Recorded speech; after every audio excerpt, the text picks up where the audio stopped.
Shughuli hii ni kama kumuaga pia Profesa Kabudi kutoka kwenye Wizara ya Michezo na kuja kwangu Ikulu.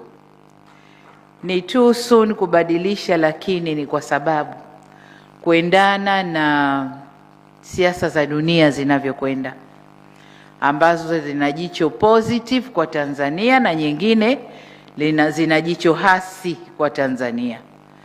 Pale Ikulu nahitaji akili iliyopevuka, yenye maarifa mapana, yenye uzoefu mkubwa, na mtu ambaye yuko vizuri kwenye kujieleza na kueleza jambo likaeleweka. Nimepiga picha serikalini kwangu kote, kasema Profesa Kabudi atanifaa.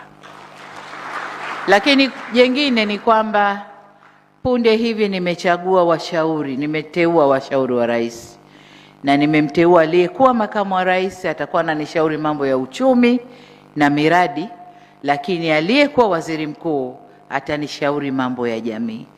Sasa vile vichwa viwili vikubwa vinahitaji mtu aliyetulia, mtulivu, anayeweza kudili nao. Watoto wangu hao mara wanaweza kujijibia tu ikaja kesi, lakini profesa anaweza akaenda nao vizuri sana. Kwa hizo ndizo sababu zonifanya nimchukue Dr. Kabudi kwangu Ikulu aje kunisaidia kazi hizo.